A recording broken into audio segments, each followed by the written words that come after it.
असुराचार्य भृगु ऋषि तथा दिव्या के पुत्र जो शुक्राचार्य के नाम से अधिक विख्यात हैं। पुराणों के अनुसार यह असुरों के गुरु तथा पुरोहित थे।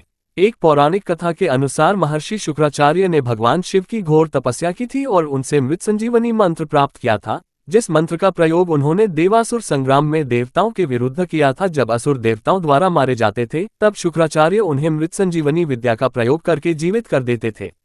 यह विद्या अति गोपनीय और कष्टप्रद साधनाओं से सिद्ध होती है। उनकी असली समाधि बेट कोपरगांव में है और उसे देखने के लिए लोग आते हैं।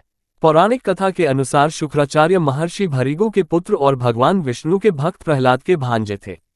महर्षि भृगु की पहली पत्नी का नाम ख्याति था, जो उनके भाई दक्ष की कन्या थी। ख्याति से महर्षि भृगु को 2 पुत्र धाता और विधाता मिले और एक बेटी लक्ष्मी का भी जन्म हुआ। लक्ष्मी का विवाह उन्होंने भगवान विष्णु से कर दिया। महर्षि भृगु के और भी पुत्र थे, जैसे उष्णस और च्यवन आदि। माना जाता है कि उष्णस ही आगे चल के शुक्राचार्य बने। वहीं एक अन्य कथा के अनुसार शुक्राचार्य महर्षि भृगु और हिरण्यकशिपु की पुत्री दिव्या के संतान थे। शुक्राचार्य का जन्म शुक्रवार को हुआ, इसलिए महर्षि भृगु ने इसका नाम शुक्र रखा था। जब शुक्र थोड़े से बड़े हुए तो उनके पिता ने उन्हें ब्रह्मऋषि अनऋषि के पास शिक्षा के लिए भेज दिया। अनऋषि ब्रह्मा के मानस पुत्रों में सर्वश्रेष्ठ थे और उनके एक पुत्र बृहस्पति थे, जो बाद में देवों के गुरु बने। शुक्राचार्य के साथ उनके पुत्र बृहस्पति भी पढ़ते थे। माना जाता है कि शुक्राचार्य की बुद्धि बृहस्पति की तुलना में ज्यादा कुशाग्र थी, लेकिन फिर भी बृहस्पति के अनऋषि ऋषि के पुत्र होने की वजह से उन्हें ज्यादा अच्छी शिक्षा मिलती थी, जिसके चलते एक दिन शुक्राचार्य ईर्ष्यावश उस आश्रम को छोड़ के संऋषि और गौतम ऋषि से शिक्षा लेने लगे। शिक्षा पूर्ण होने के बाद जब शुक्राचार्य को पता चला कि बृहस्पति को देवों ने अपना गुरु नियुक्त किया है, तो उन्होंने भी ईर्ष्यावश दैत्यों के गुरु बनने की मन में ठान ली। लेकिन उसमें सबसे बड़ी बाधा दैत्यों के देवों के हाथों हमेशा मिलने वाली पराजय थी।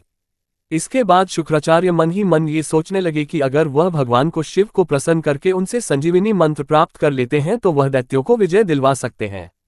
इसके बाद उन्होंने भगवान शिव की कठोर तपस्या शुरू कर दी। उधर देवों ने मौके का फायदा उठा के दैत्यों का संहार आरंभ कर दिया। शुक्राचार्य को तपस्या में जान के दैत्य उनकी माता के शरण में चले गए। ख्याति ने दैत्यों को शरण दी और जो भी देवता दैत्य को मारने आता वे उसे मूर्छित कर देती या फिर अपनी शक्तियों से लकवाग्रस्त कर देती।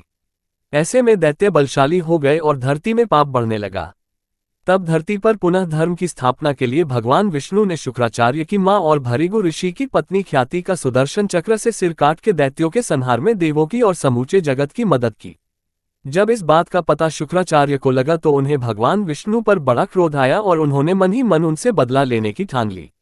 वो एक बार फिर भगवान शिव की तपस्या में लीन हो गए और कई सालों की घोर तपस्या के बाद भगवान शिव ने उन्हें संजीवनी मंत्र दे दिया।